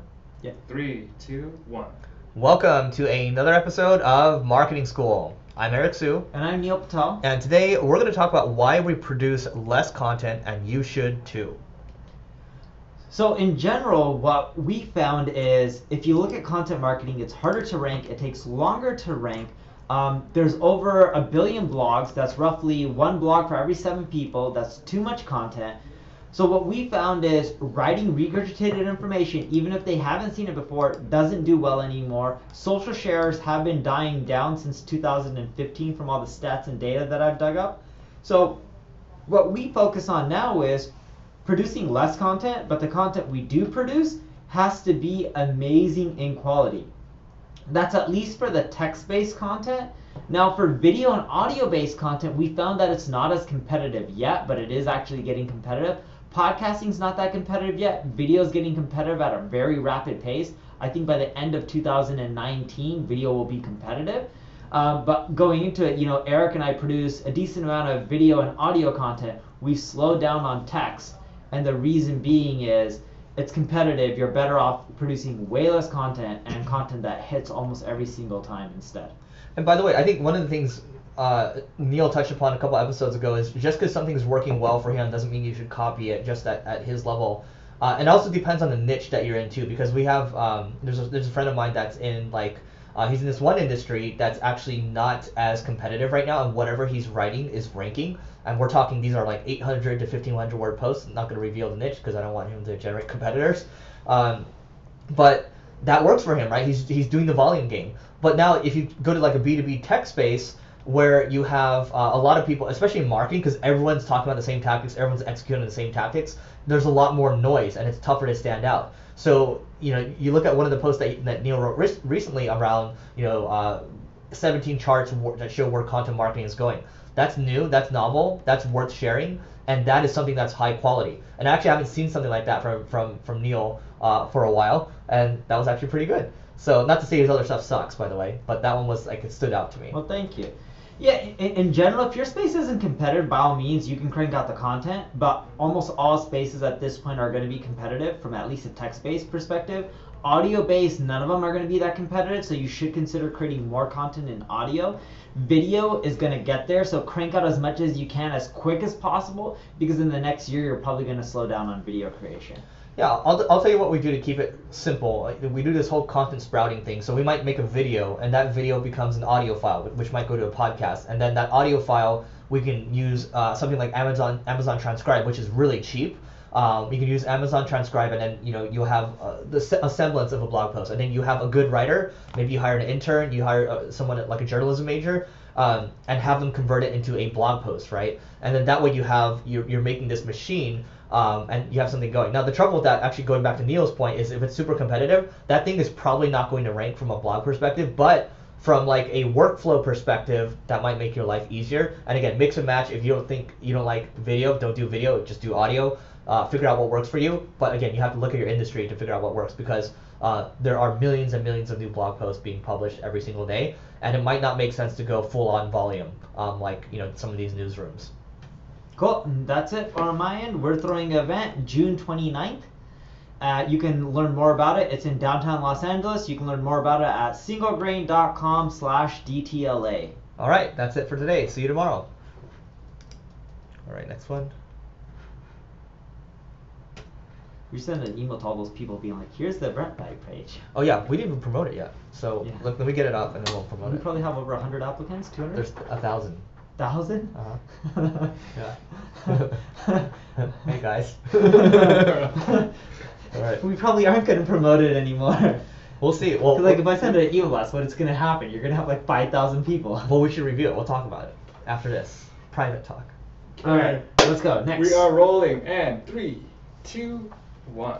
Welcome to another episode of Marketing School. I'm Eric Siu. And I'm Neil Patel. And today we're going to talk about how to monetize a podcast. So the easiest thing you can do is run ads. So what does that mean exactly? So let's say you're getting 1 million downloads a month. So I'm going to do this over here. You charge on a CPM basis, cost per 1,000 impressions. So if you get 1 million downloads a month, and let's say the CPM is $33, that's kind of the average right now, and you're running one ad on your podcast, if you're getting 1 million downloads a month, you can make $33,000 a month, multiplied by 12, that's $400,000 a year. If you do 2 ads, you can double that. That can become $800,000. That's the simple math behind it. That's running an ad. But the reason we don't really run ads on this podcast is because we know it can be disruptive, and also we want to make sure we can both fully get behind something if we're going to run ads. And honestly, if we ran ads, we'd probably push like our own stuff. So yeah.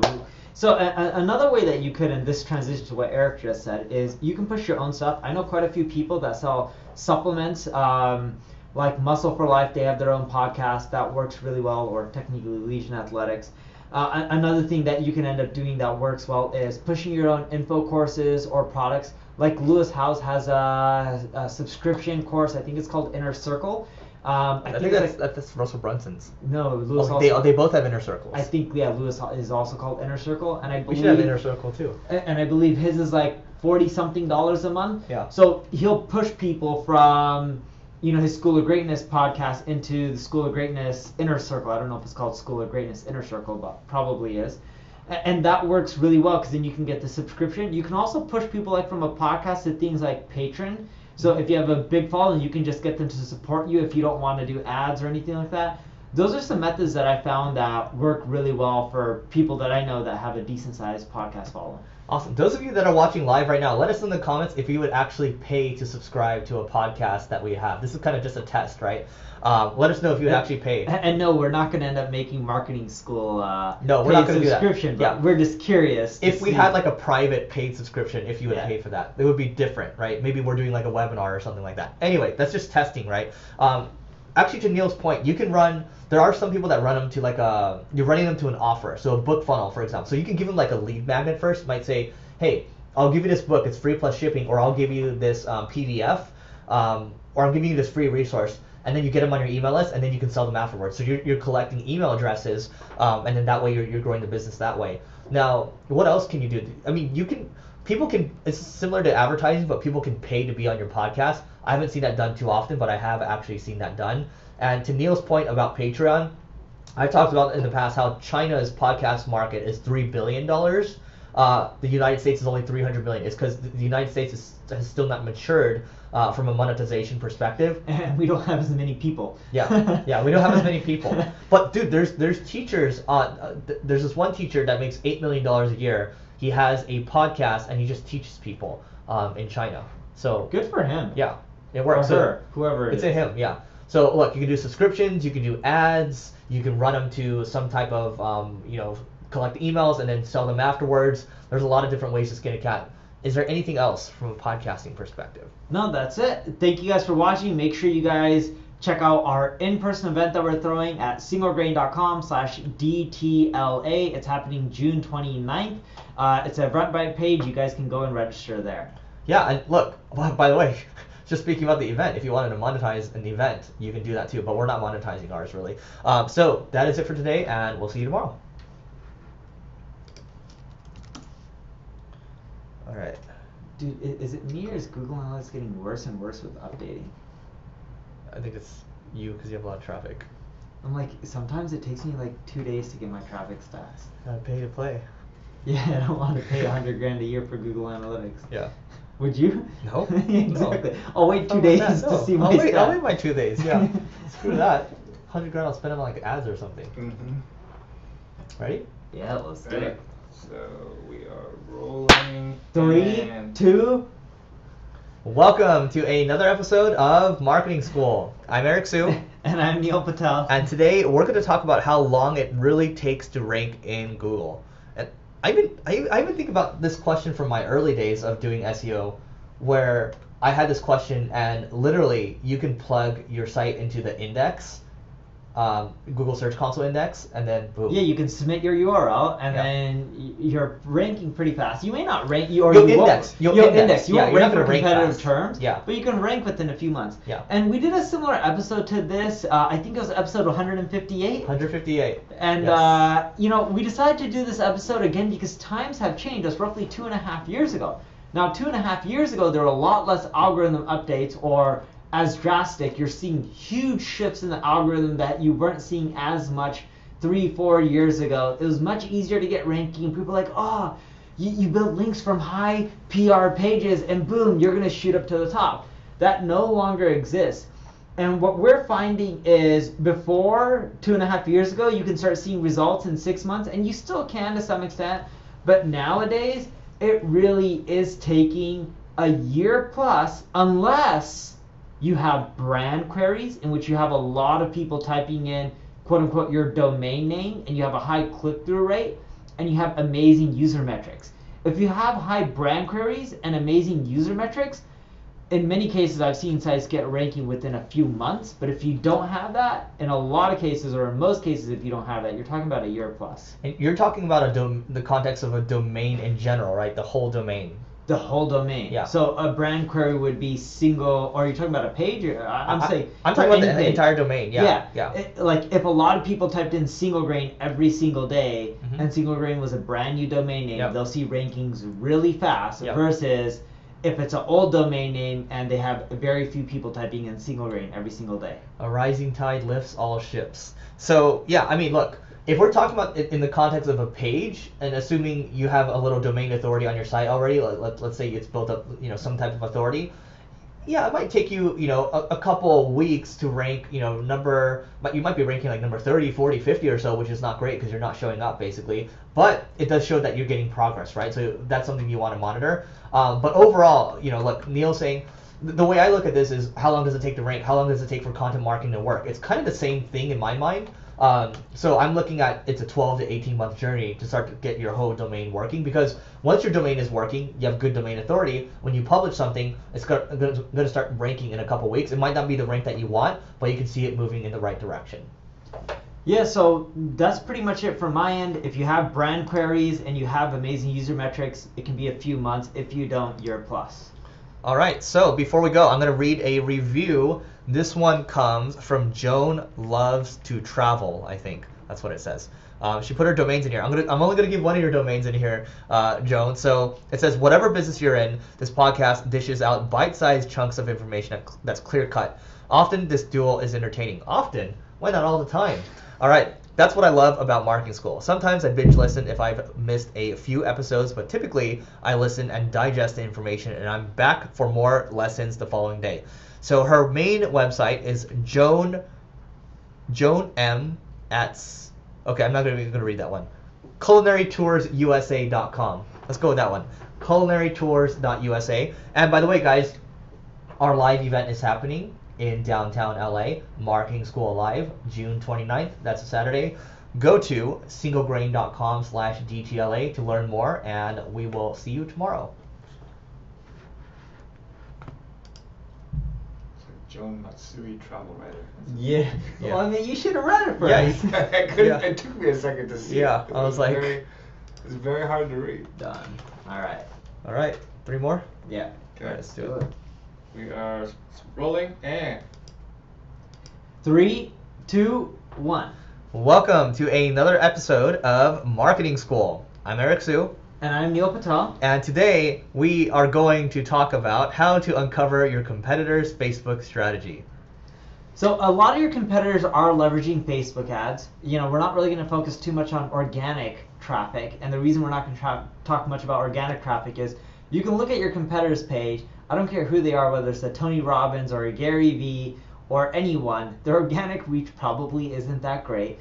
Most of these players that are doing really well off of Facebook are running ads. And that's fine. That's the way it is. So the way you want to uncover their strategy is you first go over to their Facebook page, and Facebook has a link. There's a button on their fan page. I think it's called Info and Ads. Yeah. And you can go to anyone. So like, for example, Sam Ovens. Let's say you're selling stuff over webinars. Sam Ovens sells a ton of stuff, runs a ton of ads. You can just go to his Facebook fan page. You can end up clicking on Info and Ads. You can see every single ad that he's running and the engagement. And that's a great way to get track, or great way to see what people are doing. Then you can click through from that, go to their landing pages, see how they're converting people, because it's not just about the ads, it's also about the landing pages and how they're converting. And if those ads have been running for a long time, then you're good to go, and you can just keep pushing and potentially even not really copy but replicate, have your own spin on it over your competitors. Yeah, and here's the other thing. Facebook actually came out with their own library. I mean, previously AdEspresso had their own kind of Facebook ads library. Now, if you Google Facebook ads library, you should be able to find a Facebook URL, and you can search for your different niches, and you can search for different ad inspiration, and you will layer it on with what Neil's talking about, the Facebook kind of info and ads module that you can look at to see what people are running. And if they're running the same thing over and over, we've said this in the past, but either it's really working, or B, they just love blowing money. So it depends on the brand sometimes. Yeah, you can also use tools like Big Spy, so you can type in categories like marketing, and you can see everything that's running in the marketing category. That works really well, and as Eric mentioned, there's also the ads library as well. Yeah, and look, if you want to go kind of beyond that, Facebook strategy, sometimes I like to think, how do they think about things? If they're doing Facebook, how are they also doing Google as well? How are they running display? Because that's going to give me a little more insight. You can use a tool like AdBeat, that's adbeat.com. There's a whole host of other tools out there, but AdBeat will show you what they're running from a video perspective, from a display perspective. And I'm talking about Google Display. It's going to show you how they're trending over time. But if you can get into their minds in terms of like what's working overall, not just Facebook, that's going to help give you another leg up as well. Anything else, Neil? That's it. We're running an event in downtown LA. It's free to attend. singlegrain.com/DTLA. If you've already been there and you put in your information, go back there again, because there's now a Eventbrite page that you need to fill out. Sorry for the hassle. Once you fill out everything, you'll then get notified so you can attend. It's limited to 200 seats.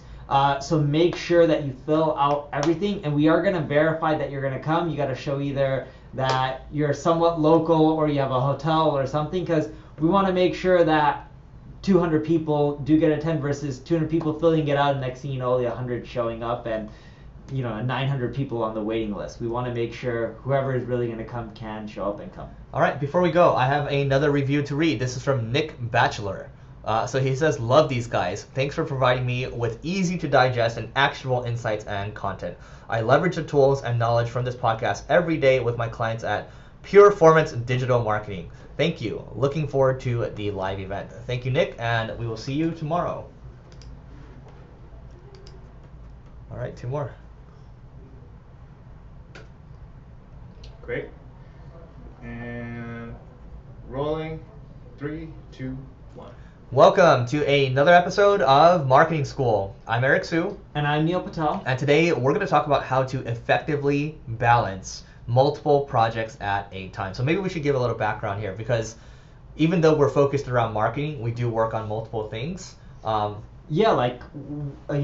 For example, with me and then Eric can go, I write a blog, so I write one post a week. I create videos for YouTube. We both do a podcast together. Mm-hmm. We both have ad agencies.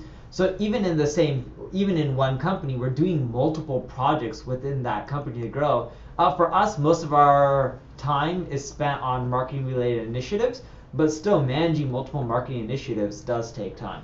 Yeah, and I think the one thing I'll give to, so look, Neil talked about his projects. He's actually got multiple software companies too. So there's the ad agency, I have this podcast, there's another podcast I do videos as well. And then what else?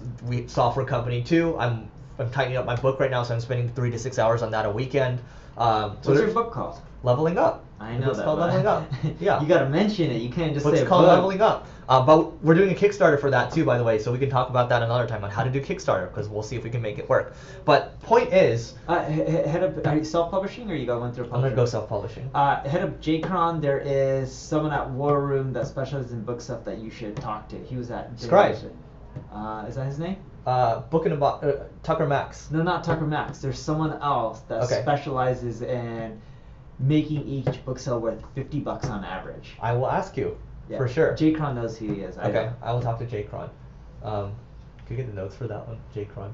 Just JCron. Yeah, anyway. Don't you love it? This is all improv. This is not rehearsed. So point. Okay, so looking at this, looking back at my history, and Neil's actually been through this, where I've worked on different projects that weren't part of the same kind of industry. One second I'm working on senior living, and then I'm working on this other thing. Then I'm working, it's harder to make all the projects talk to each other or play nice when they're all in different industries. But when you're like, if we look at Neil, for example, or even me, like when you're kind of hovering around marketing, what you're doing kind of helps lift everything up at the same time. That's one thing I'm gonna say that's key too. If you try to do one thing around, I don't know, gardening, and then the next thing you try to do is around marketing, and then you try to do something around basketball, it's too ADD. Like, you want to control the ADD. Yeah, and what you'll also find is you can't do everything. You need good people on your team. So, for example, we're recording this podcast. One of my guys, Kyle from Brazil, talks to me, and he even creates a presentation. Funny enough, like a whole Google Doc. I'm gonna switch around the screen so Eric can see. Look at this, March.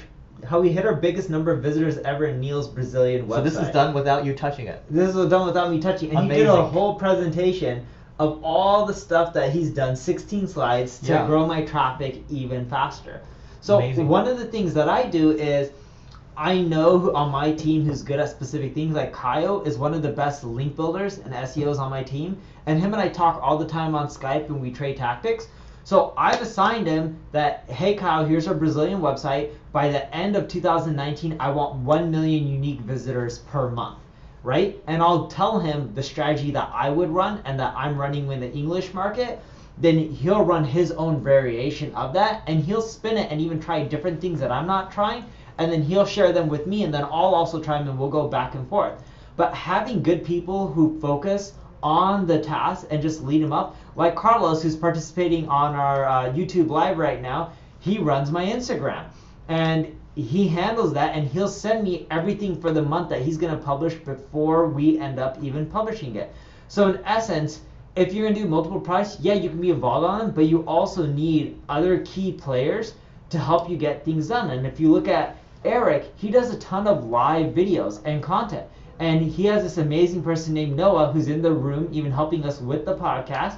And he cranks out all this stuff for us. Sure, we're producing the content, but without him, how are we going to edit the podcast files? How would Eric edit the video files? Who's going to upload them? You need good people to help you manage each product and take ownership of it. Yeah, and Neil and I both try to do everything ourselves in the past. I think that's how most people are when they start out, but you have to eventually realize, to Neil's point, you have to let go, because if you can't let go, you're going to be stuck at where you are. The other thing I'll say is, I think this is Larry Page, or maybe Sergey Brin from Google. He came up with the concept of this. This is how you should allocate your resources. So this is what they decided at Google. One of them is an amazing mathematician, and he did the math on a board, and it said 70, 20, 10. So 70% of your time should ideally be spent on the revenue generating activities of the core business that you have. Now 20% of the time should be spent on adjacent activities. So adjacent activities could be, if you have an agency, maybe you are focused on, let's say you're doing conferences or whatever, or maybe you're throwing an event. That's adjacent, right? So it's kind of next to it. Now 10% of your time is going to be spent on total moonshots. Maybe you're throwing a Hail Mary up there, you're trying something big that you're not sure if it's going to work. Maybe 1 in 25 times that it's actually going to work, or 1 in 10 times. But 70, 20, 10 is what Google came up with. And then you can just kind of mold that to adjust it to however you're working. And then that's at least going to give you something to work with. Because a mathematician from a company that was up to $1 trillion, I think, did they hit a trillion? No, it was only Apple and Amazon that hit $1 trillion. So Google didn't quite hit $1 trillion. Google didn't, and I don't think Microsoft did either. But Microsoft got close, I think, during the peak. So eventually they'll hit $1 trillion, but you see what we're saying. Look, a brilliant person put this together. Anything else to add? No, that's it. We're throwing an event in downtown LA. Go to singlegrain.com/DTLA. Even if you've been there, go there again, because there's an Eventbrite page. It's free, but you need to fill out the details so you can get your ticket and claim it. All right, that's it for today, and we'll see you tomorrow. All right, last one. I only ate with goldfish today. That guy's gonna get mad at me again. Well, you didn't eat any during the show, so that's good. Yeah, that's what I'm about to faint. Okay. All right, last one. We are rolling. 3, 2, 1. Welcome to another episode of Marketing School. I'm Eric Siu. And I'm Neil Patel. And today we are going to talk about when is the right time to go omni-channel. So this question actually came from our live show, and a lot of ideas have been coming through that. So let's first define what omni-channel means. So we've talked about the concept of the rule of 7, which I would argue maybe is the rule of 10 or the rule of 14 now, meaning people need to see your brand 7 times before they decide to take an action. So I've mentioned in the past, when I watch Netflix or when I watch a movie, I'll sometimes just take out my phone and start doing something else. So attention spans are really short right now. It's less than a goldfish. Yeah, less than a goldfish, which I eat, by the way, on this show. We talk about, by the way, omni-channel. What it means is being on multiple channels. So you can be a YouTube video that you do can become an audio file, can become a podcast, can become a blog post, could become social media. You're being at different areas because not necessarily everyone hangs out in the same area. So guess what? When I went to Japan, for example, people that said they listened to Market School podcasts, they actually listened on YouTube. And at the time, we weren't even focused on YouTube, but they said they listened on YouTube. So just because you consume something a certain way doesn't mean your audience does. So question is, when should you go omni-channel? I'll start off first. If you're starting out, don't go omni-channel. Start with one channel, get it right first. Once you think you have it going, once you think you start to have you have traction, you have an audience following you, then start to think about how you can diversify and start to go about using this content sprouting technique that I was talking about. Yeah, so Eric got it right. If you're starting off, you don't want to go omni-channel. You want to pick one channel, get it right, and then expand, and you can add in 2, then 3, 4, 5, etc. If you're established business, you have to go omni-channel as quick as possible, if not, in essence, right away. The reason being is you were once able to build multi-million, if not billion-dollar companies off of one channel. Facebook grew through the sending emails saying, Eric just invited you to join Facebook. Click here to join and check out his pictures. Dropbox grew through social media saying tweet for more space. Yelp and channels like that grew through SEO. QuinStreet grew through SEO. So there were businesses that were just built off of one channel and they became huge companies. You no longer can do that because all these marketing channels are saturated. People are now raising venture capital dollars for specifically marketing and sales. Product doesn't cost that much to build anymore. Yes, engineers are expensive, but not as expensive as traffic acquisition costs. Google AdWords is generating over $100 billion a year in revenue. I think Facebook's either 40 or 60 billion a year in ad revenue. In essence, all these channels are expensive, crowded, and saturated, so you now have no choice but to leverage all of them. You won't get as much organic social shares. That's okay. It's still better to be on there than not. It's harder to get SEO rankings. That's okay. Something's better than nothing. Google's still the most popular site in the world. You have no choice. Yeah. So here's another way to look at it. So instead of thinking omni-channel, think about a channel as a product too. So when we think about Apple when it first started, they started with the Macintosh and then they started to diversify into other areas. Just because we're talking about it right now, you don't want to try to jump to the next level. Because I used to read other people's blogs where they're doing so well, like, oh, you got to try all these different things. Look, focus on what's working first for yourself, and then start to think about, okay, this is starting to work. Maybe, I'm thinking about the early days at Single Grain, we're getting a couple thousand visits a month. Once we start to go up to about, let's call it 30 or 40,000 visits, that's when we start to think about YouTube. That's when we start to think about podcasts, things like that.